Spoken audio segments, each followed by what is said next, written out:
Welcome to Rock, Paper, Hand Grenades. I'm Representative Gary Hopper, and this is Josh Solomon. That's right. Okay, Josh. Josh and I have known each other for a long time. One of my good friends. Oh, it gets worse. Anyway, and tonight we have the Speaker of the New Hampshire House, a Democrat, Steve Shurtleff. Steve, how are you doing? Good, very good. So, okay, so I hate to get serious, but Hate to have you. yeah, I know, right? So I wanted to have you on for a few reasons. One is I think the political climate has become so polarized that we're looking at people that we disagree with and creating these cardboard cutouts of human beings and throwing darts at them. Yeah. And it's stupid. Because I disagree with you doesn't mean I hate you. That's just ignorant. And I mean, it's easier. It's a lot easier just to hate somebody instead of trying to listen to them. Sure. And so I think maybe we'll just do that tonight. I'll just hate you and Now, pretend hit I'm you listening. back and it'll We come out could even. work.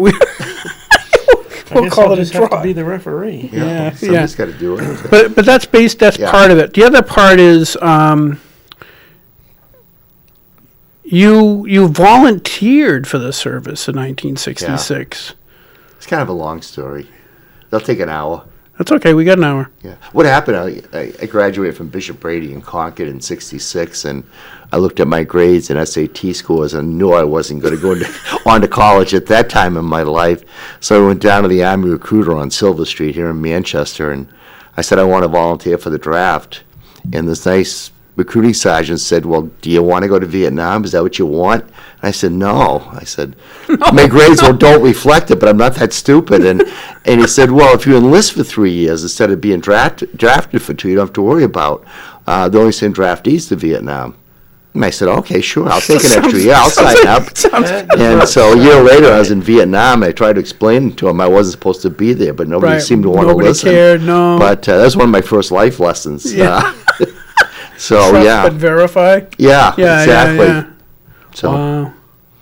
That's funny that, I've heard different variations of, for some reason, it was hard for recruiters to recruit during Vietnam to get people to join the military. I wonder why. I don't understand it, but Well, the thing, I've heard other stories where guys said, "Oh yeah, you'd be qualified to become a mechanic when you get in here," and then he's like digging ditches for the next 4 years. that's one thing, the positive that came out. I became a military policeman. Yeah.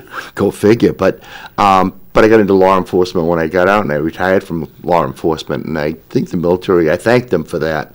So I had 3 years in there and a year in Vietnam, but I have no regrets. Did you know Lee when he was in there? Because he was MP too, right? Lee Quan.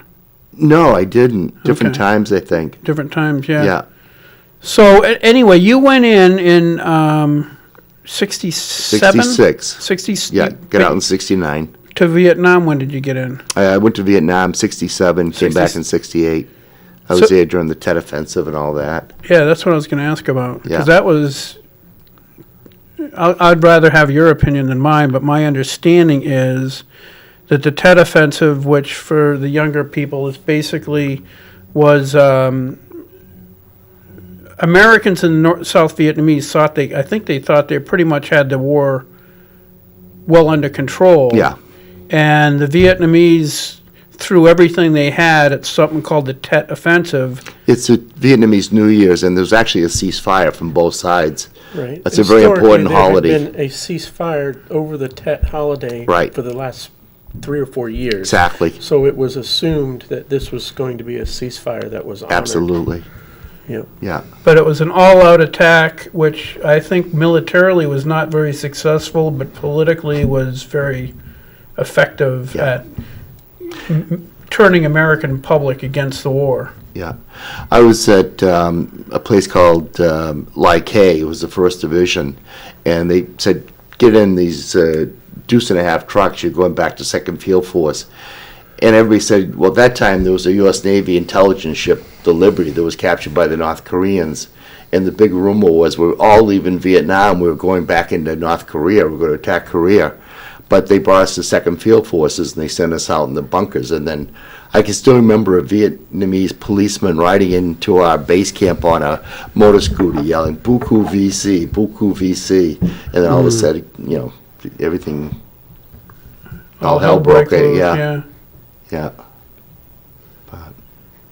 So who were you with? You I was you actually said- assigned to the 552nd MP Company, Second Field Force, Vietnam, near Benoit. But I was assigned to the 1st Division, 2nd Brigade for about 6 months. 1st Infantry? Yeah, Yeah. I was in 1st Infantry MP. 1st Infantry, 2nd Brigade. Yeah, Yeah, my father's cousin was 1st Infantry, 2nd Brigade. really, then he must have been at Like A. Oh, that was a base camp. I mean, you weren't there that much. You just Right. changed your socks and back out again. He actually died Oh, in the Ong Tang, the Battle of Ong Tang, which is north of Saigon. yeah. It was October 17th of What year? 67. Okay. So I don't know what time frame. Yeah, I left in July of 67, but no, I was in the July of 68, so I would have been in country about 3 or 4 months. Yeah. Yeah. Yeah. It's a great unit, the 1st Division. He was only there from May to October, obviously. Yeah. So he was a young kid. Wow. They are all young kids. Yeah, everybody, yeah. Well, God bless him. Yeah. No, I was looking up his history, and that's exactly the division he was in, was 1st Infantry, 2nd Battalion. And was he infantry? Yeah. Was that his Yeah, MOS? he was light infantry. Yeah. Okay. Yep. Jeez. The Bloody One. Yep. Bloody one. That's what What's he's that? called, the 1st Division, the Bloody One, because it has a Why? red one on the patch. Oh. And goes back to World War II, and they're always the the, big- first big ones. red one. And that was the other one, Yeah. big red one too, Yeah. but they always were the first in, Yeah. Oh, last really? out, yeah. They've got a great record. Okay, I didn't know that. So you military police. I always have a misunderstanding of what that is. What is a military police? I Well- mean, in combat, I guess it's different than back here in the Yeah. States where you arrest drunks. Pretty much, yeah. It really is different. When I was in Vietnam, we used to do a lot of convoy escorts, but we also used to do a thing with the 1st Division called resource control. And you'd go out in the field, and it'd be yourself and another MP and a Vietnamese policeman, and you have a squad of infantry around you for security. And everyone coming down the trail, you check and make sure they had an ID, didn't have excess rice or anything the enemy could be using. Yeah. Yeah. Okay. So you basically controlling checkpoints and things Exactly. like that. Okay. Yeah. Then when I came back from Vietnam, it was nice. I was assigned to the Armed Forces Police Detachment in New York City for my last year in the service, and that was just patrolling the Port Authority bus terminal looking for GIs that were either AWOL or in trouble, or so that was a And that's the general That's the image mo- that yeah, folks that's the have of image you have MP of is, MP is, is, yeah. is Exactly. rounded Going up in- going drunk into the soldiers, bar, drunk and come AWOL. on, let's Yeah. go. see you pass. Come on, you know. Yep. So my dad was a jarhead, right? And periodically, Mom would say, "We should go to Japan." And my dad's response was always the same thing, regardless of what port she talked about. He said, it's all hookers and bars. It's really no point in going there. It took my poor mom quite a few times before she realized, oh, maybe he shouldn't have been going into port.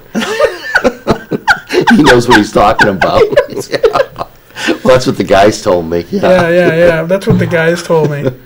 But yeah, that's one reason I wanted you on the show is because I grew up with my dad, who was was one of the Frozen Chosen Oh yeah, with Korea. Russ Albert, Yeah.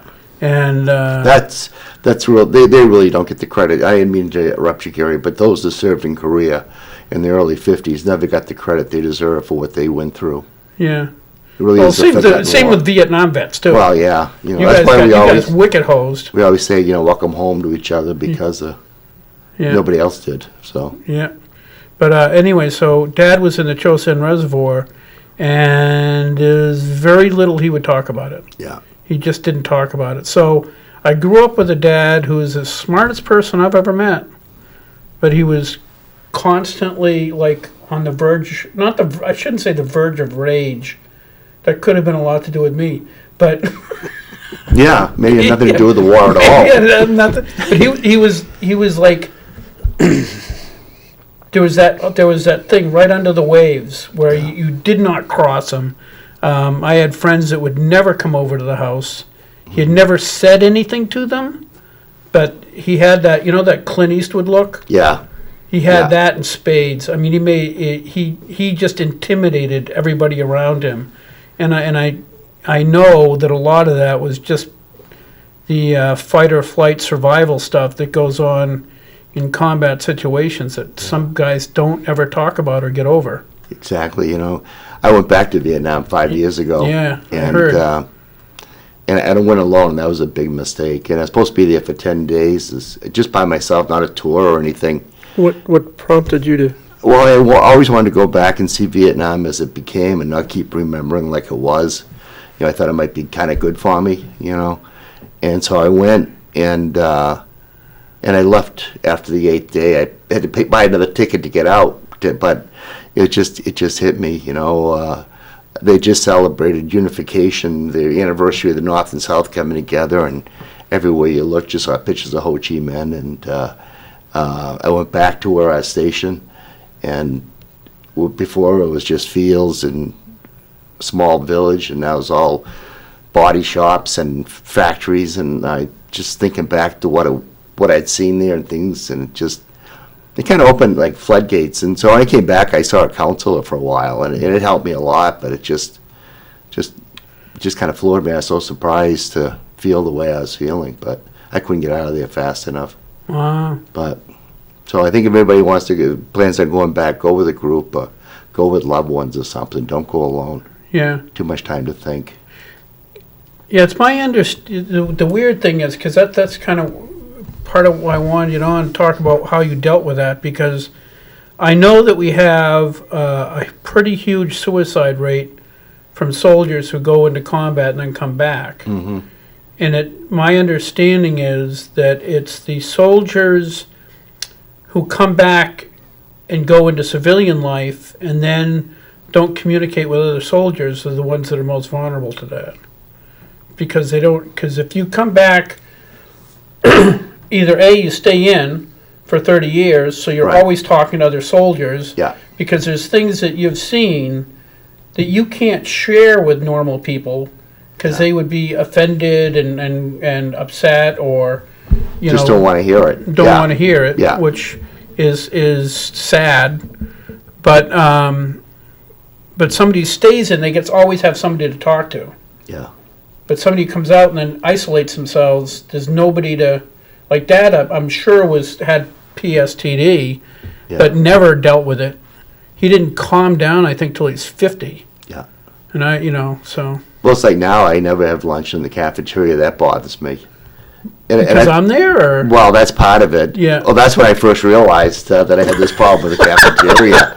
When I see you sitting there and I bolt out of the room. right, yeah. Oh, maybe that's not because of Vietnam. I'm sorry. Let's skip that part. Skip that part. But yeah. no, it just, for some reason, sometimes being in crowds, it bothers me. Okay. Yeah, I just- could. Yeah.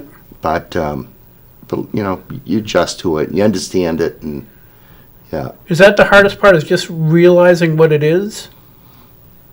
I think so. Realizing that how you're feeling isn't like everybody else is feeling. Right. Yeah. I'll say it on TV because, I'm okay now, but when I went back to that, reason I left Vietnam so quickly, I was starting to think to myself, maybe you're supposed to die here. Maybe that was, Oh gosh. and that scared the heck out of me. And I said, wait a minute, you got to get out of here. This isn't healthy. Wow. And so I went back and I saw a counselor, and it really helped. And anybody, whether you've been in the service or not, you ever get those feelings, see a professional and talk to them.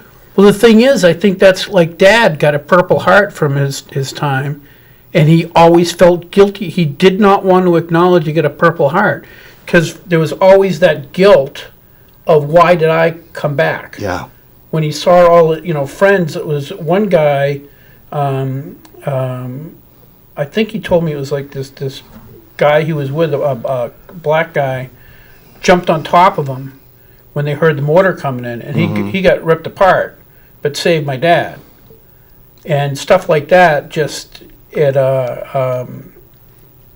It just fries your brain. There's this guilt with survival. When I was at Lycaid, not to tell a bunch of war stories, but I went out first thing in the morning with some medics. We went to a village, and I was driving, and they were giving the little kids shots, for immunization.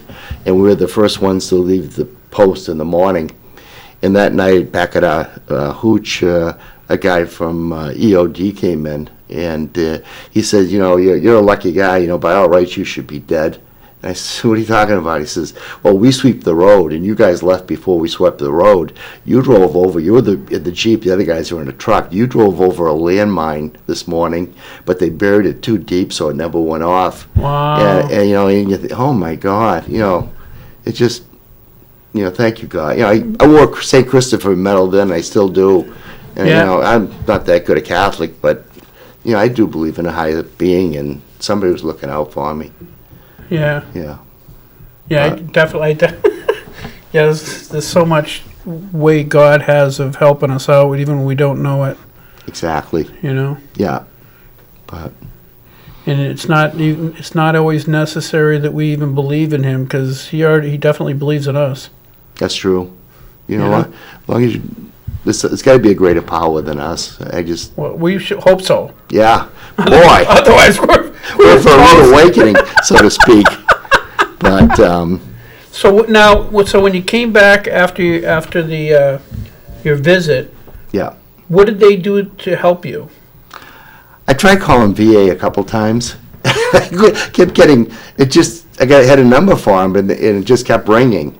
So I said, "Oh, the heck with it." So I went to a private counselor in Concord, and I Okay. never bothered. I never did anything with the VA anyway. But I mean, it's a lot different now. I guess they've made changes, but I just found a counselor in Concord that dealt with issues like that, and saw them for a while and learned to adjust. And Do they give you like training and stuff like that to start how? Because there's times that you're going along and just feel like really super anxious. Mhm. How do they teach you how to overcome that, or is it just like putting you, first of all, think of some place that you feel relaxed and comfortable in. like the lunchroom? Well, that was where my I feel second it. choice. House chamber was first, but it's think about some place that's really peaceful and quiet that you would like to be at. And think about it, and put your two fingers together, and that kind of, for some reason, makes you concentrate on doing that. And Oh, no kidding. yeah, and it seemed to help. So there's all kinds of little techniques you can Yeah. use to kind of overcome it. Overthink, yeah. Yeah, because it's what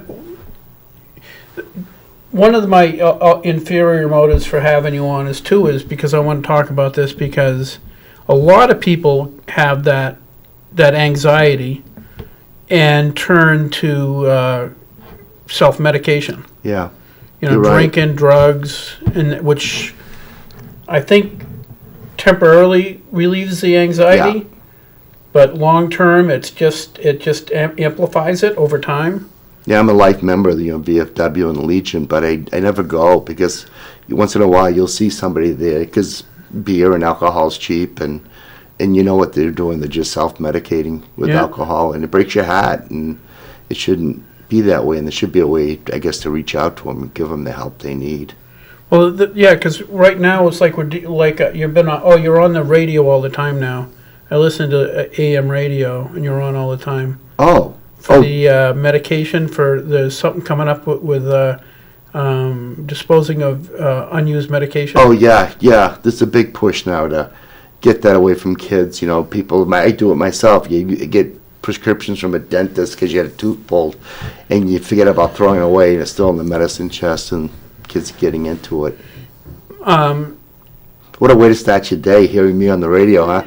Yeah, I have flashbacks actually. You don't go back to bed and say the heck with it. Try it again Shut tomorrow. the radio off. Yeah. No, I'm not dealing with this. No, I can't. Please, I don't need this. Yeah, no.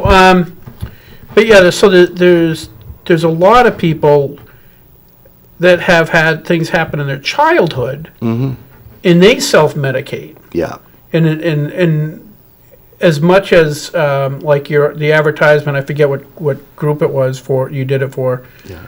But talking about getting rid of your excess medication. it's basically the same issue. And obviously much different, but it's the same basic issue of like kids go through something traumatic, Right. kids molested. Yeah. Then they get to be, 18 years old and find out if they drink, that anxiety goes away, and then it evolves into opioid addiction or things like that. Yeah. So it's kind of the same beast. We used to do a lot more for those with mental health problems. The New Hampshire Hospital, every one of those buildings up at the Gallon Office Park were filled when I was a kid growing up in Concord. And then in '81, we got federal money that we were able to deinstitutionalize people and get them back in their neighborhoods and into halfway homes and get them counseling and get them the right prescriptions. And then all of a sudden, the money dried up. And so now a lot of them are going to prison. Over half the prison population has been diagnosed with some form of mental illness. Yeah. But it's the same thing. It's your right, Gary. A lot of them are self-medicating on drugs and alcohol because they can't deal with their issues and are not getting the help. Yeah, because anxiety, really high anxiety will get you to almost to the point where you feel like you might have a heart attack. Yeah. I know friends that have had it that bad, and they feel like, you got to call the hospital. I'm about to have a heart attack, when it's just severe anxiety brought on by something that happened maybe 20 years ago. Yeah. My understanding is it's everybody has a fight or flight response to any given situation, and in a situation like warfare, to stay alive, you have to be at a really heightened level of being prepared to fight or flight. That tripwire is really, really light, because if you take the time to think about your circumstances and how you're going to react to it, you're probably dead by then, Right. right? That's why the training is so intense. Yeah. If this happens, this is how you react. It's almost like you're being programmed to act appropriately. Yeah, you're programmed to react, not to think. Exactly. Just But- do it. Just do it. Yeah. Well, that's too much of a sidetrack. So, Hey, it's your show. You can do that. okay, I will. Okay. So, yeah, World War II, after World War II, and I don't, my numbers are going to be totally incorrect, but it'll make the point, that of the GIs there was like only about 10 or 15% of GIs could actually level their gun, point at, and shoot another human being. And it was the same in the Civil War. Yeah. Because God's programmed us not to kill each other. Right. Right? So that's why by the time you were in, or somewhere around that time, they started pop-up targets. Right. Right? Yeah, we did. Yeah. The pop-up targets were deliberate so that you would reactively shoot at a human instead of thinking about it. That's I never heard that. Yeah. But it makes sense. Yeah, I was talking to, Clegg. Yeah. I was Bob talking- Clegg, yeah. Bob Clegg, former Senator Clegg. Yeah. And he was saying, and I didn't know this, that in the Civil War, those huge battles, most of the time people were killed accidentally. So somebody would level their gun, they couldn't really pull the trigger at that person, Sure. but they still knew that they were obligated to shoot. So they'd like move to the side and shoot and kill somebody in back of that person. Right. And that's why there was so much smoke and gunfire and stuff like that, because God did not program us Yeah. to kill each other. It's not in our nature to It's do not that. no, It's not what we're taught. no. Yeah. And so, so that fight or flight thing is so stimulated, especially in warfare, and for an extended period of time, that it's hard to shut that down. Yeah. Because you're always, twitchy, so to speak. I went to before he started running for office, I went to a seminar. I guess it's a seminar. Don Bolduc, General, Oh, yeah. Yeah. and he was talking about that. He came back from Afghanistan after X number of tours, and his I don't know if you had the same conversation with your wife, But his wife, they had a few kids. I forget how many kids he's got. And she said, I have spent enough time bringing up these kids by myself. Get help or get out. Yeah. Because he was that same anxiety, constant anxiety. Yeah. And he wasn't really a participant in the as a husband or as a dad. And that's when he went back and really started getting help. And what would he talk? He talked about I guess I'm gonna forget what it is. It's like a gland in the back, ganglion block. They worked on him. The VA worked on him and gave him called a ganglion block. Really? It's a center of the brain that controls fight or flight. Yeah. And they shoot it up with some medication to chill it the heck out. And he said it helped him a lot. Wow. Plus counseling and stuff Yeah. like that. But yeah, That's good, though, that people realize they need the help and they get it instead of struggling or, hanging around in a bar or something. well, I think the stigma is finally calming down. It is. Yeah. When you came back from Vietnam, if you said, I think I have post-traumatic stress, what would they have done? What's that? What's that? Yeah. They Yeah. have the general patent Yeah. view of people who tweak out. Slapping me Slap you in around. the face. You feel better? Yeah. But, you just never mentioned, and I never even thought about it until it got so bad, and I said, wait a minute, something's wrong. Well, when you went back, that just kind of made you, Scared the hell out of me. yeah. Yeah, it really scared me. Yeah. Not to bring anything up, I'm just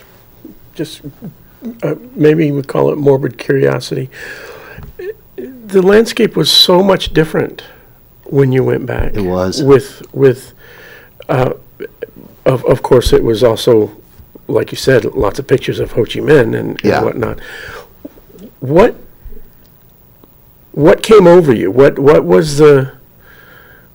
Do you know what the anxiety was? Was it just being back in the culture itself?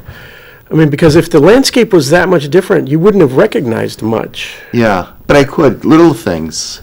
I'm just curious. Yeah, like where our base camp was, there was a small brook that came down through. We used to drive in halfway and wash our Jeeps there. And see. and coming back, that's the brook. It's all grown up weeds and everything, but that's, and saying, this is where the Vietnamese policeman rode in on his motorcycle saying, Buku VC are coming. And that's where the Catholic Church used to be, a little village. You used to call it Widow's Village. And during the Tet Offensive, it was just all full of VC tunnels and everything. But I could picture out certain things that was still, or there was a train track up the road that came across. It was still there. VC tunnels. And this village, they had a village across from our base camp that was built for the widows of Vietnamese soldiers who died fighting for South Vietnam. And after the Tet Offensive, and they went through, they found all these tunnels underneath the houses that the VC were using and getting ready for the offensive. Oh. Yeah, and okay. everybody thought it was a very safe and secure area. And Those tunnels were being used by the VC from the 1946 all the way up through Vietnam, and they had built them during the French occupation. And So was the my Japanese. understanding is no in Vietnam. Yeah, I know. is- The is- Japanese were in there before the well, French. they were were. during World War II, and Yeah. they took it from the French. And then the French came back after the Oh, war. okay, But yeah. And then the they number of beat it tunnels, in they through. said that there's up to 30,000 miles of tunnels underneath Vietnam, South Vietnam, in the, what do they call it, the Iron Triangle Yeah, area. yeah. That was all tunnels. And that's exactly what the 1st Infantry was in that area of the country to do, was to clean those tunnels out. I remember seeing a guy with the 1st Infantry, a tunnel rat, going down in one of the tunnels, just a 45. I thought, God bless him. He's Wow. far braver than I That's- was glad I was a chubby little guy. Yeah. I didn't to do that. But no, really, honestly, God, those guys. You weren't chubby. I saw No, the picture. I You was were skinny full as yeah, I was kind of thin back then. Yeah, That was 50 years and 50 plus pounds ago. yeah. But Yeah, that I can't imagine doing that. That's going into a tunnel like that. That is, I dark, can't, and all you get's a 45, and yeah, Well, so you can fit in there. you got to That be was- thin and That's why those Small. guys were trained to be Yeah. tunnel rats. Yeah. Wow.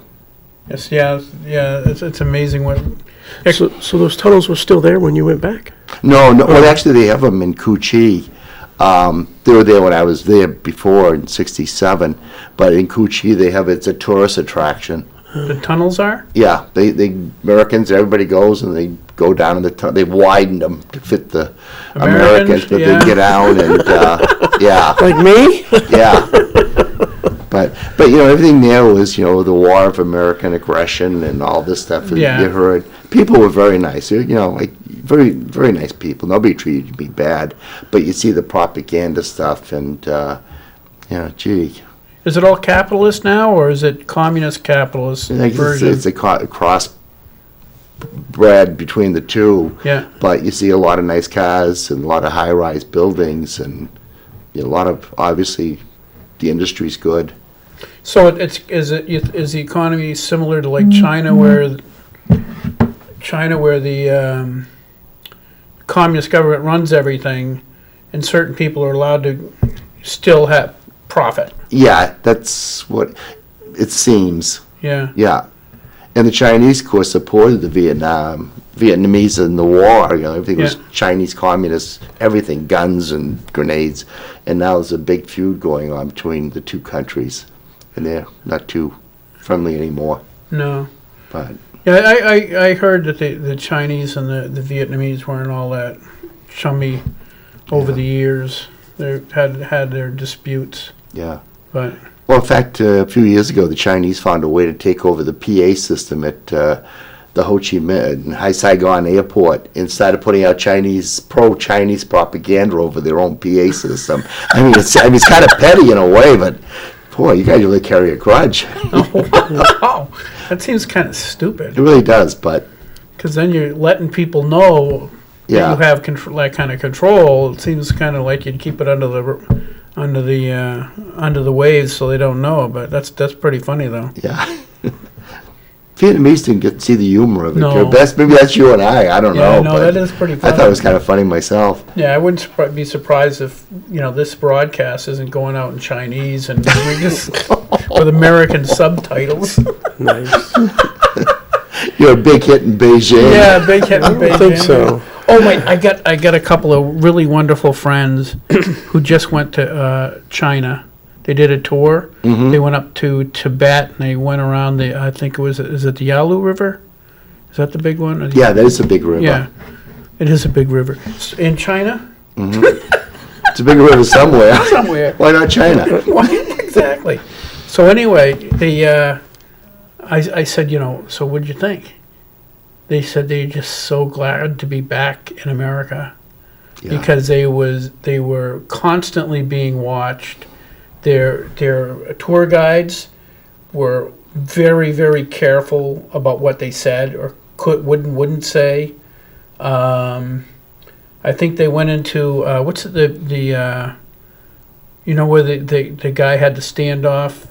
with Tiananmen Oh, Square. Tiananmen Square, yeah, in front of the tank. Yeah, that guy I don't think has been seen for some time. No, he's, My understanding is that any information about Tiananmen Square at all has been completely wiped. There's no literature, there's Wow. no internet, there's no video, and there's actually an entire generation of Chinese millennials yeah, who have no idea that it even took place. wow. And if they visit a Western country and someone mentions it, they're like, "What are you talking about?" They've never heard of this incident. Right. The images don't exist. They're wiping that history out. But They have that much control. Oh yeah, they do. They actually have. I just heard a report that they actually are editing Wikipedia. Really? Oh yeah. Yes, they're in a Wikipedia editing war with Taiwan Wow. over. I'm going to be in Taiwan next month. Oh, you I are? was invited by the Taiwanese government to lead a delegation of state reps from the U.S. I think it's like 7 of us. I've always Oh. been supportive of Taiwan. I feel bad. I mean, and they're very nervous now. Oh, they They've should. had Chinese jets, mainland communist Chinese, flying over the island. And now, with what happened in Syria, with Turkey was allowed to go in to Kurdistan, they're afraid that mainland could attack Taiwan, and maybe the U.S. wouldn't be such a strong ally. Right. Given the Hong Kong situation Yeah. and given the island building campaign in the South Sea, Yeah. that's really got to be worrisome to Taiwan. It really is. And I guess there's a saying in mainland China, Hong Kong today, Taiwan tomorrow, to bring back Hong Kong into the fold. And Taiwan is very, very concerned. Yeah, I know my dad's second wife was Taiwanese, and really, really cool lady. But she was the youngest daughter in a Chinese family, which has as much rating as the dog. I mean, Wow. it's an absolute pecking order, and she's at the bottom of that. Wow. She's the one who fetched everything and did all the other stuff because she is the youngest daughter. Okay. It's I'm sure the society's changed since then. I mean, but anyway, yeah. So they came back from when they went into Tiananmen Square, the guide said, I forget what, stay on this path, do not deviate, follow me, do not deviate. Very, very strongly, basically said, basically you're not allowed to just wander everywhere you want. Right. I noticed that all the pictures they posted on Facebook, there was no military, but there was military everywhere, Yeah. right? Yeah. You're not allowed to take pictures of that. And my friend Wendy and Bob, they both said they are just so glad to get out of there. Yeah. Because when they got back, you know how they get back and you're going through customs to leave? And while they're talking to this guy about their visit, there's pictures of them all along their trip going on and back, like they're reviewing everything they did. Really? Oh, yes. Oh, gee. Oh, yeah. And Google has helped them create what is it called? The credit score, social credit score. Oh. Credit. You've seen that? No. So in China, they have a social credit score. So Josh goes to his apartment in China, and he's being recorded, and he, takes this cup and throws it on the side of the street. Well, that's recorded, or one of the people that go around taking notes, Yeah. notes that Josh. Well, he loses a couple credit scores, or if he does a search on something on the internet that he's not supposed to. Yeah. Look for some capitalists, Yes. or if I'm looking Yeah. for some news from outside of the country. So they're scoring people now. That's the social. Wow. You didn't know this? No, I hadn't heard It's this. been going on for about a year and a half or so. So China has now implemented a social credit score, and if you fall below a certain rank, or you're known to be anti-government, anti-communist, or whatnot, you get put on a no-fly list because of what's going on up Sure. here, not because of anything that you're doing. Right. And what do they say? Something like 15 million people. I don't know. There's millions of people who are on no-fly lists, and if you're even more egregious and anti-communist or anti-China, you get put on a no-train list. You can't even take a train, right?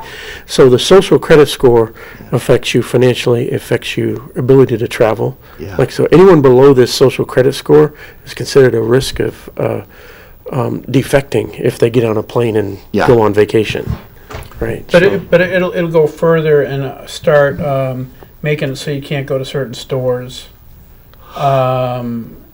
And if your social credit score gets too low, because like I said, there's actually people who go around your block Yeah. and are paid to keep track of you. Well, I've heard about that. Like you have a did- block watch and they yeah, keep and track of you you. know, did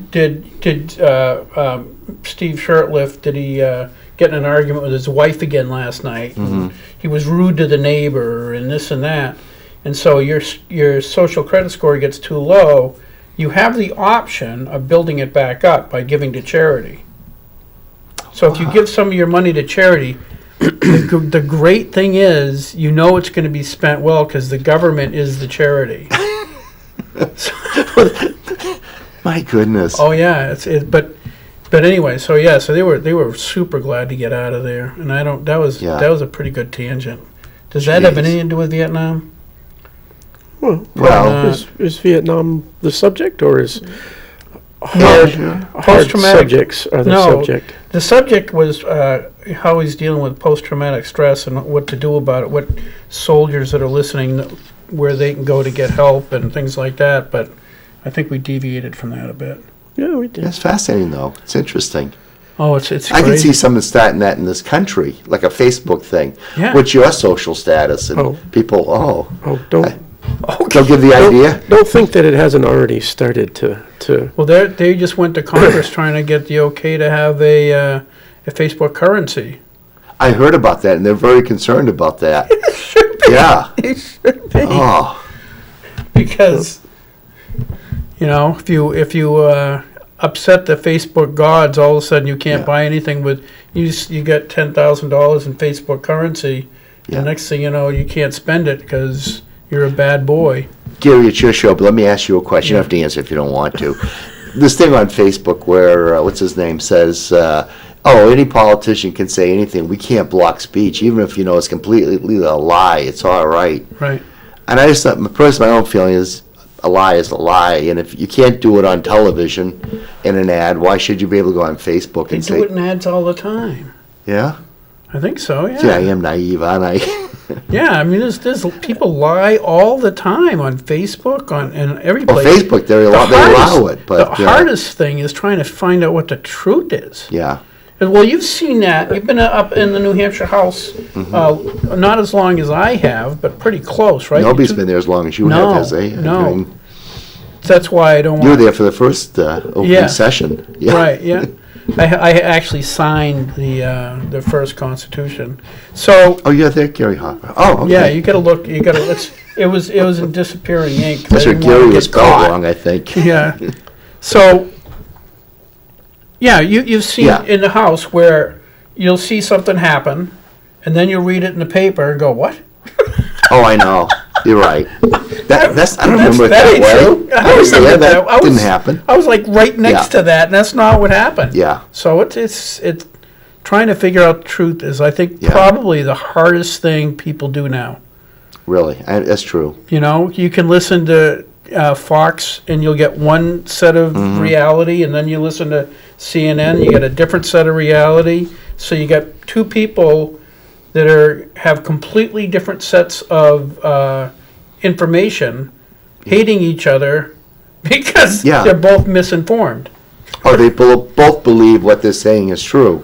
Yeah. It's all perception. It's how you see it, I guess. What was it? What did Clemens say? Mark Twain. Those who don't read the news are uninformed, and those who do are misinformed. Exactly. God, he was good. He was really good. Yeah. He was really good. But so anyway, so as far as dealing with the stuff you've dealt with, what resources do you know of that are available to soldiers that are? Yeah, I'd reach out to the VA. Are they They've doing pretty improved a good lot. now? Yeah, for everything I hear, they've really made a lot of changes, and it's a much better. They have an emergency hotline you can call and check with the service clubs. The Legion, the VFW. They got people that they can guide you to.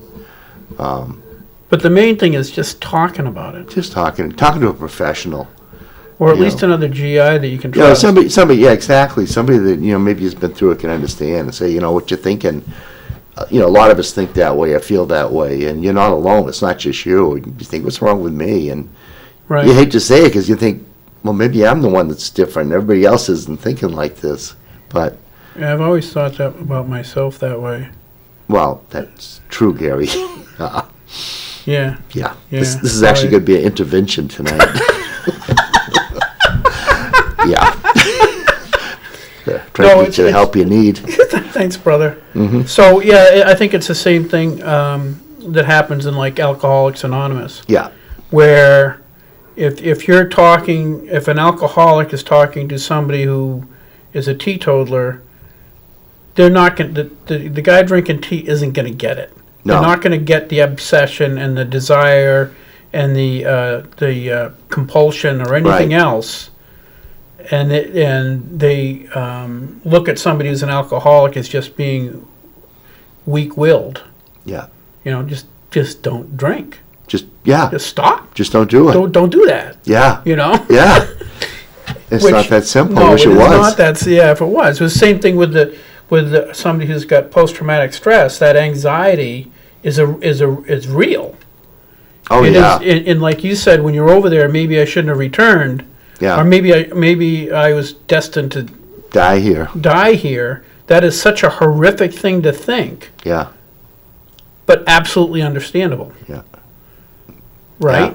And it's a very compassionate, rational reaction to the situation when you see so many people who didn't make it. Exactly. You wonder why. Yeah, and, Yeah. and it plagues you, and it's almost a so it's an understandable reaction. It's just not helpful, No.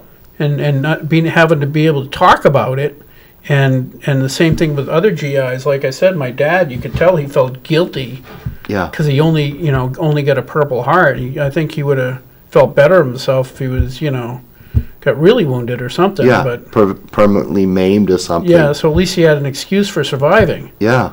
But he, yeah. And the thing is, I was in my late 60s when I finally saw a counselor. So the point is, it's never too late to see somebody and talk about it and get some help. When you started seeing a counselor when you were in your 60s, when you were a sexagenarian then? I beg your pardon. Sex- Oh, was that me being in my 60s? Yes. Yeah, that's correct. Yeah, Yes, sir. yeah, yeah. That's a yes. Oh, that was good. Yeah. So, I don't know, it's too long. Let's pause and find out what Steve was thinking about that word. no, I'm not I going thought to it do meant you had that. a low IQ. Yeah. Yeah. So, when you started getting help, Yeah. did you look back when did you get out of the service? When you were I- 22 or 3? 20, let's see, get something, thanks. 22, yeah. 22. So you get out of the service, and from 22 to 60, Yeah. you were dealing with that whole time. Mhm. And how did it manifest itself early on? Is it just the fear of being in crowds? Crowds always bothered me. Yeah. Yeah, I'd always stand like at the back of the room and, if I go somewhere, I'd go, but I wouldn't stay long. Right. Yeah. Mirsky. You remember Paul Mirsky? Oh, sure, yeah, right. yeah. So we got a few of us right-wing radical nut cases would go over to the Chinese restaurant, and I don't know if he was in the service or whatever, but he had that same phobia, if you want to call it that. He'd always have to have his back to the wall. Yeah, Why- facing the door. So I got there first, and I'm sitting there, and he's forced, if he wants to sit at the table with us, to have his back to the. The door. And I just looked at him. He's like super uncomfortable. That's what happened to Wild Bill Hickok in Deadwood. He always sat facing the door. Right. And somebody got there and sat there first just to mess with him. And that was the day he got shot in the back of the head. Oh, we did? Yeah. Oh. Thanks a lot, Gary. Yeah. No, I looked at him, and I really like Paul Mirsky. Yeah. So I says, Paul, you want to sit? He goes, yeah, that'd be good. How's he doing? I haven't seen him for years. I still chat with him on Facebook. I haven't seen him for Yeah. a few years either. Oh, you know who I get coming on? Not next week, the week after. No, the week after that is Paul Ingerton. Oh. Boy, that's him I hadn't heard from a long time. Oh, he's How's still- he doing? He's doing good. He does. He's an artist. Oh, over he's a here in tremendous. Main- Yeah, Oh, he's a tremendous artist. I saw his artwork when he served in the House. yeah. It He's brings a tear to my eye when I think about it. Oh, I'm sorry. You really are a sentimental guy. I'm super sentimental, sensitive. You are. Woman's. Wicked sensitive. Yeah. I'm seeing a side of you I never really I noticed. know. But yes, But that's wonderful. but yeah. So Paul is funny. I think a lot of people have that. I know if I sit down, I prefer to be facing the door. Yeah. But it's not something it doesn't make me super uncomfortable to not sit facing the door, but I get it. It does me. I have to get up and move, and Is that just because of who was it that got shot in the back of the head? Wild Bill Hickok. Well, Bill yeah, Hickok, Deadwood. Deadwood. Yeah. A And distant relative of yours must have taken his seat and watch this, guys. This is going to be really funny. You guys watch this? Yeah. Poor Wild Bill. Oh yeah, he's a pretty cool character Mhm. actually, pretty colorful. So during those intervening years between that and getting help, did you see? What did you see? What were signs that you should have gotten? In other words, there's a lot of time that you. I won't say. I don't want to use the word wasted because that's stupid. But Yeah, no, I never really drank or anything like that. I mean, was there signs that you should have said, "Hey, or did your wife say, you don't have No. to be a jerk all the time. You can get help." There was. or- Well, it probably explains why I'm divorced. Sorry. So no. Well, plus the job, I was traveling a lot too. That's a big. Oh, part when you of were a it. sheriff, A U.S. Marshal. U.S. Yeah. Marshal. I mean, Yeah. I mean, we used to travel different places, for different assignments and stuff. But, yeah, I think maybe just very quiet out, I'm somewhat shy. I don't know, probably, maybe it does come across that way, but I am no, not basically- really. No, Yeah. not even close. Yeah, well, But but it's thanks- true, yeah, thanks I for am. trying. Yeah, well, I thought it might work, but, but I always feel comfortable in the New Hampshire house. It's never bothered me. I just really, something about the house. Is that because over time you just got to know? At first, were you? Oh, at first in committee, I never said a word, kept quiet, and, So that's how you got the good committee assignments. yeah, I just didn't say anything. Right. I always. Well, make you, the on the mistake. other hand, seem to get bounced around a lot.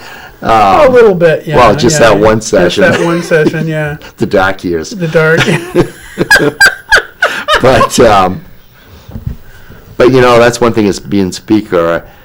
I had some Democrats say to me, "Why are you so good to the Republicans? Let them ask questions." And like I said, I've seen speakers that haven't been all that good, and I don't want to be the abused child that becomes the abusive parent. And I really believe my biggest responsibility is to protect the rights of the minority in the House, and I try to let people have as much leeway as possible. But Yeah, I'm like a minority of one, though. So You she's really super are. protective of Oh. me, yeah. I look out for you. Yeah. I at least keep an eye on you anyway. But You did a good job with my chairwoman, who's that? judiciary. Oh, she's wonderful. Yeah, she. I've had a lot of chair leaders, chair people, Mm-hmm.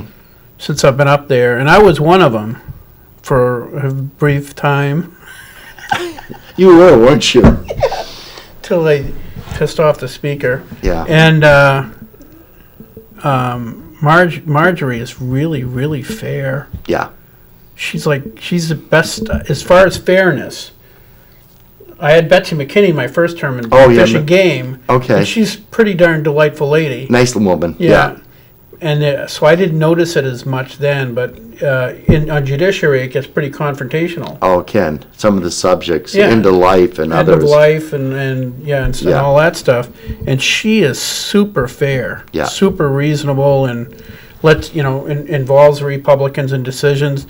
It's funny because she looks to me because I'm theoretically the senior Republican, and I remember the first time she looked at me and says, "Well, what does the senior minority leader say?" or something like that. And I'm looking around. Who's And that? then she says, "Gary." Me? What? Why are you asking? I keep my opinion? mouth shut now. I don't say nothing. But Well, she did me a big favor. I went to her and asked her specifically if she'd chair judiciary. yeah, And she had once before. she did. And Yeah, everybody liked her. She did a wonderful job. And, I know her heart is in finance, but she said, yeah, I'll do it. And I owe her a great debt for doing that. yeah, she does a great job. I think she's better than Bob Rowe. And Bob was always good. Bob was good. Yeah. But Bob was being pressured all the time. Yeah. To do Get- stuff, and it was, you could tell he didn't like it. Yeah. And I don't get the sense that she's being. No, I've told the chairs, I know this is between us, so I can tell Yeah, you. nobody listens yeah. to the show anyway. But I've told our Yeah. chairs, I want things to come up from the committees and not down from the speaker's office. Yeah. I was a committee chair. I know this is where the work gets done. This is Yeah. where you really take the time to look at bills. I remember being, when we had a former speaker, your good friend, Bill O'Brien. Yeah, yeah. We killed a Bill. horrible bill. And within 5 minutes, Bill O'Brien was running into the Criminal Justice Committee room along with DJ Betancourt. And DJ was yelling, "Where's the leadership? You killed this bill." And he took all the Republicans out, and they came right back in again, and we had to reconsider the vote. And nobody had the heart to pass it, but we kept it as a study to work on, try to improve it. It was a horrible bill. And I said, no, that's not the way. It's got to be from the committee up. You don't know. Yeah, I was basically my first few months on judiciary. It was O'Brien had a bill that was basically spoon-fed to us from the hospitals about early offer, and it was an abomination. Yeah. But I didn't know enough to understand what the scam was. Oh, I figured it out the year after, which was too late. But it was another one of those things where it was top down, you got to pass this. Yeah. And it was stupid. don't ask why, just do Yeah, it. just do what Yeah. you're told, and I'm never good at that. I only get like a minute left, so they Yeah. put me on. They'll never do it again. They put me. They put me temporarily on Fish and Game. I this remember year. that. Yeah. And you're supposed to do what you're told. Uh-huh. I'm not so good at that. But my friend Paul Birch, Oh, yeah. who I sit next to Yeah. in committee, right? Yeah. He's sitting next to me as a temporary on Fish and Game, and we had a bill for vets so that they could get a license if they're, I think, 80% disabled or something. Yeah. And he leans over, just joking around, because we joke around all the time. He jokes around. He goes, "I'll give you $10 to vote against this," right? So it came around time to the vote, and I says, "Madam Chair, I'm very confused." She goes, "Why is that, Representative?" Well, Representative Birch just offered me $10 to vote against this, and I could really use the money. That's 10% of my annual salary. Yeah, so I threw him right under the bus. Oh. It was wonderful. It was absolutely wonderful. Ethics. Oh, jeez. So they haven't invited me back. I don't know why. I can't understand that. I don't get it. Yeah. Wow. Mr. Speaker, thank Yeah. you very much for Oh, it's a showing pleasure. up. Thank you for inviting me to come on the You're show. awesome. Oh, it's been a pleasure. Josh, right? That's me. See you next week. Yeah, she was the chairwoman of Fish and Game. I don't know what her name is. She was. Oh yeah, goodbye. Good night, folks.